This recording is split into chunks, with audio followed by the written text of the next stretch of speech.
Donald Trump has been arrested, and we've got some very different takes on this, including from GOP contenders Vivek and DeSantis, who have different opinions about maybe what this means. Two different reactions, one from Vivek, one from DeSantis, and of course reaction from McCarthy, Ted Cruz, and Byron Donalds, all opining on what do we do now? What's the trajectory of this country now that Trump has had his fourth arrest? We're going to start today with DeSantis. Now, when Donald Trump was being arrested, he was taking his motorcade into Georgia to face Big Fanny, and DeSantis was out in Iowa. There was a curious exchange here. He was out playing baseball and doing a Photoshop at the Field of Dreams. And somebody asked him this question in passing, just said, hey, what do you think about Trump being out in Georgia for his arrest? Any opinion on that, Governor? What do you think about this split screen of you here in the Field of Dreams and former President Trump being arrested in Georgia? Well, I'm glad I'm at the Field of Dreams. I'm happy to be here. Okay, glad I'm at the Field of Dreams. Happy to be here. So the reporter says, well, what about this split screen? I mean, here you're in a field in Iowa. Donald Trump is being prosecuted. I'm just happy to be here. And of course, you can't argue with that. I mean, nobody wants to be politically prosecuted in this country. That's kind of insane, right? I would agree with that. I mean, I wouldn't want to be politically prosecuted either. But if I was running for president, I'd probably say something about that little fact, though, that little nugget, because that's really what the question is about. The question wasn't about, hey, Ron, do you wish you were politically prosecuted in Georgia like Trump was? No, I'm happy I'm here in Georgia. That wasn't the question. They just said, you know, what about this split screen, implying, can you please talk about what you think about this arrest? Doesn't even have anything to say about it, which is fine. That's his prerogative. But if he doesn't think it's a big issue, that might be important for some people to know. So this was another thing that happened. Now, Ron got another question asked about this hand raise problem, this hand raise thing that happened back during the debate. And at the debate, there was a question about pardoning Donald Trump. And Vivek was standing right next to him, as you can see this here. We had a little bit of an issue with Ron's hand going up. And to be fair to Ron, earlier in the debate, he had objected to the hand raising game, and they always do the hand raising game. And I remember there was some time ago, I think there was somebody running for president called Thompson. Who was that? Who said no hand games here. No hand games here. When they said, you raise your hand, he said, nope, no hand games here. Somebody said no hand games. So we're always at, are they going to raise hands like stupid kids? You know, shout out to all the kids out there. In classrooms, you know, these debates are really mostly useless, because how can you explain Russia-Ukraine policy in 60 seconds? But okay. So they do this hand raise thing. Ron is little slow on the uptake. You see him kind of looking around over there, looking to the left, looking to the right. And I think you're going to hear him explain his justification for it. But here is what the exchange looked like from the debate. Ron's going to explain this in a minute. You all signed a pledge to support the eventual Republican nominee. If former President Trump is convicted in a court of law, would you still support him as your party's choice? Please raise your hand if you would. President Trump, I believe, was the best president. All right, so we saw that. If Trump is convicted, would you still support him? And that's a very important concept, okay? Because if the conviction becomes or happens before the nomination or before the vote, in terms of timing, would you still support him? And we've got the answer. Immediately, Vivek was up. We've got Haley was up. Tim Scott was up. No problem. We've got Ron kind of looks around a little bit, looks to his right there, looking to his right, looks to his left over there, hand goes up. Then Mike Pence's hand goes up, and Christie does his little whatever he said he did. Then Vivek goes on there and explains himself. Now, some questions about that. People saying, oh, Ron, you're a little slow on the uptake. What's going on here? Here is what he said, and here is how he explained it. Now, again, just like that prior clip, we're paying close attention to the timing, okay? Conviction before nomination. And something interesting happened there, because in this clip, Ron said, I would support pardoning him if there was a conviction before the nomination. All right, so the question's a little different. Now he's going to explain it. Let's listen. You seemed to hesitate before raising your hand to commit to backing Trump. And it wasn't because of that. I signed that pledge. I will follow the pledge. I mean, 100%. I objected to doing the hand raise, and I thought most of the candidates seemed to agree with me. And so I was like, okay, are we really doing this? And people were doing it. So I made the pledge. I will follow through with the pledge. I don't sign pledges and not follow through. I don't think he would be the nominee at that point, but I signed the pledge, and that's just the reality of the situation. Did you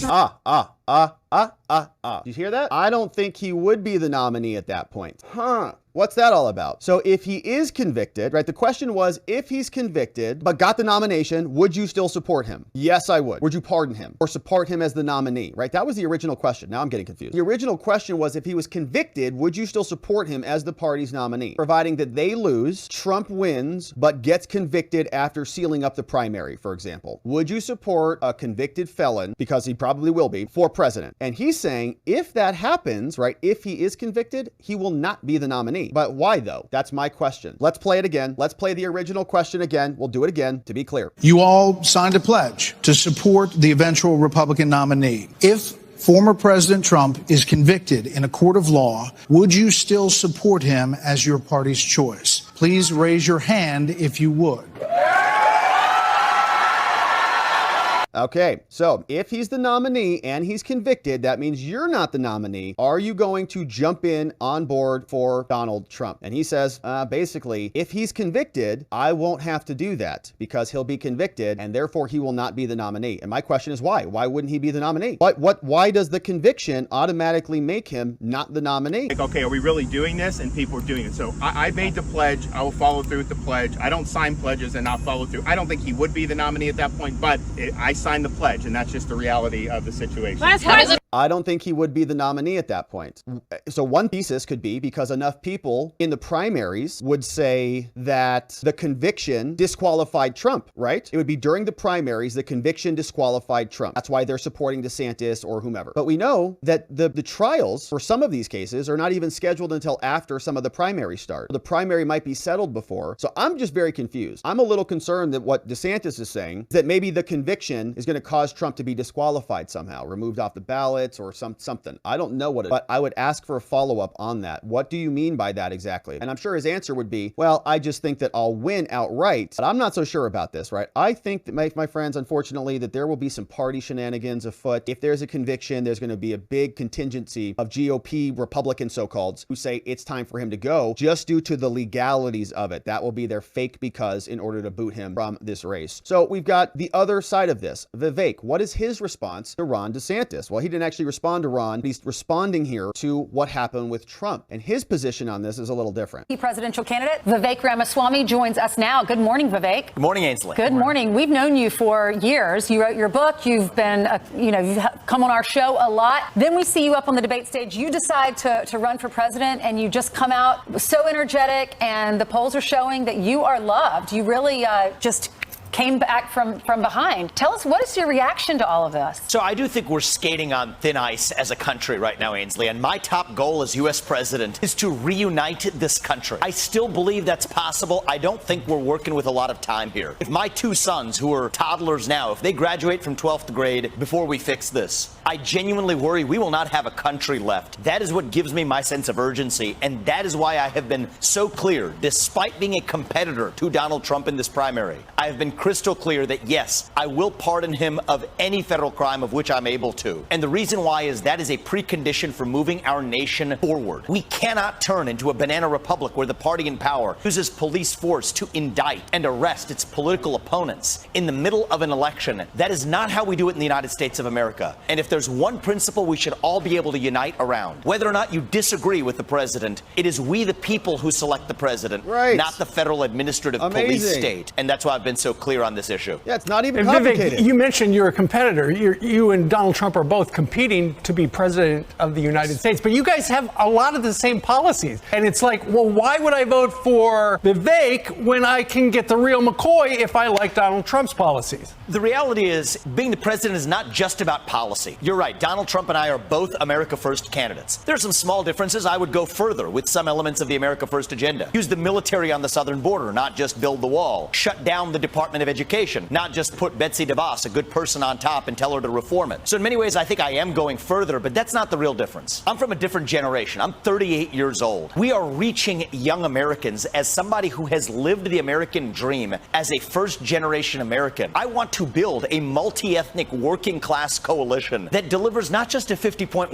electoral margin, but a landslide, a moral mandate. And I genuinely believe that, as I said before, we're skating on such thin ice that this has has to be a landslide election, like Reagan delivered in 1980. I think I am the single candidate on this Republican primary that can actually deliver that landslide in 2024. And that is a critical step to reunite this country. We're reaching people young and old, black and white, man and woman. It doesn't matter. The places I've gone, from the south side of Chicago to Kensington and Philadelphia, these are places where traditional Republicans don't dare go. Many Democrats don't even dare go. But to me, the America First movement means we put all Americans first. And I think that that landslide is something that I'm uniquely equipped to deliver. Yeah, I mean, President. All right, so it's an interesting interview with him. They go on and they actually kind of beat him up over his policy on Ukraine and Russia and all the other things, but very different take than Ron DeSantis. Ron DeSantis has a very difficult time even spitting out hardly an answer. I'm happy to be here. Glad I'm not in Georgia being prosecuted by Big Fanny. No kidding. Yeah, got it. Thanks for that, Ron. And so Vivek gives us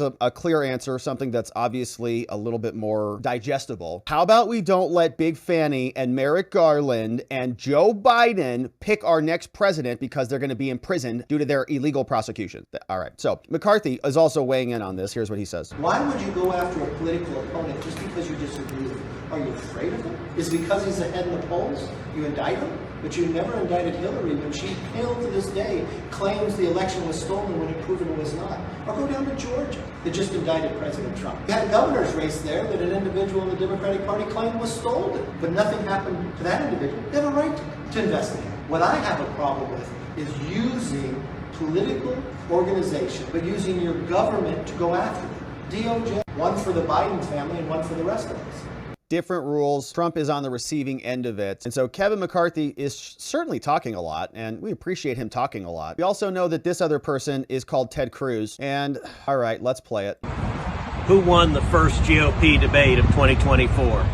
Who's doing better? Who's doing worse? What happened from the inside? Don't do it. Don't. Listen to this week's Verdict with Ted Cruz podcast. I break down exactly what happened in the debate, who's going to be helped, who's going to be hurt. And we also talk about the mugshot for the ages, Donald Trump's booking photo. Download Verdict with Ted Cruz wherever you get your podcasts. Will somebody please subscribe to his podcast? Please subscribe to him so he stops making these videos. He's outside of school, for crying out loud. Look, there's a bus. Somebody subscribe to Ted's podcast. I'm not going to do it. I'm not doing it. That's for sure. I'm not going to do it. So, anybody, please, somebody out there, can somebody do it so he can get back to work. So he's a senator, for crying out loud. Gosh. All right. Well, all right. I'm not subscribing. I swear I'm not going to do it. All right. Let's go over to the House of Representatives. Are they doing anything over there? We've got Byron Donalds, who's also with Greg Kelly. And so shout out to Greg Kelly for getting some good guests over there, man. Great stuff. All right, here's Byron Donalds. That picture, the mugshot, his first tweet in over 2.5 years. Yep, Donald Trump is back on Twitter. Mugshot, August 24th, 2023. Election interference, never surrender. Donald J. Trump. Where's Byron? There he is. It's good to be back with you. How you doing? Great. And I am great. I feel, weirdly optimistic. It's a tragic day, but somehow I think it's all going to work out. What are you thinking right now? Well, first, man, I'm pissed. And look, after every one of these silly indictments from the radical left, it's really bone chilling to see that they are so crazy and they are so nuts that they are willing to unwind the very institutions of our government to extract some political revenge. And this is a very terrible thing for the country, because what it does is it erodes trust in the very foundations of our government. And look, you cannot have DAs going around with these crazy RICO charges, which, by the way, RICO was designed for the mob. And that's what they're trying to do, is take disparate political actions taken through the veins of going through the legal process of challenging an election and criminalize. That is basically a violation of your First Amendment rights to speech. They're criminalizing speech. Lawyers, they're criminalizing everybody. your ability to assemble. And all the while, they turned a blind eye to the real corruption happening with Joe Biden, with Hunter Biden. And I'll go more than that. We have the weaponization of the Department of Justice. We have the FBI that's turned a blind eye to so many things coming from the Democrat side of the aisle. And if the Democrats decide that all they want to do is pursue political uses of the justice system, then it's going to destroy the very country that they lied so much to everybody saying that they want to save. This is a very terrible day for the country. Meanwhile, we have Hunter Biden sitting next to his father, it looks like, shaking down the Chinese. And it goes unmentioned by dominant media. Unmentioned. You better this pay is or else, smoking gun evidence of corruption, and it is ignored. I can't 100 Pennsylvania Avenue. because what we've already uncovered in the Oversight Committee is that crooked Joe Biden, obviously that's the president's name for him right now, but crooked Joe Biden and his family set up a scheme to shake down foreign countries. It is pay for play. It is bribery. They're all in on it. And that actually is racketeering. So that's where we are right now. And it is awful to see what's happening to the country. Yeah, racketeering, like when you're... Byron Donalds in the House, and he is right. It is a horrific thing that they're doing. They're doing it as part of a bigger plan, a bigger scheme. And I think that they've got the next steps already gamed out. They're not done with the indictments. The indictments are going to lead to trials. They are betting on a conviction, and they're going to use that conviction to parlay it into something else, which is going to be the removal of him from ballots in various states. So we've got people all throughout the political sphere continuing to comment about it. We'll see if the Republicans get together and come up with a unified plan, or if they'll continue to just let Trump do all of the heavy lifting.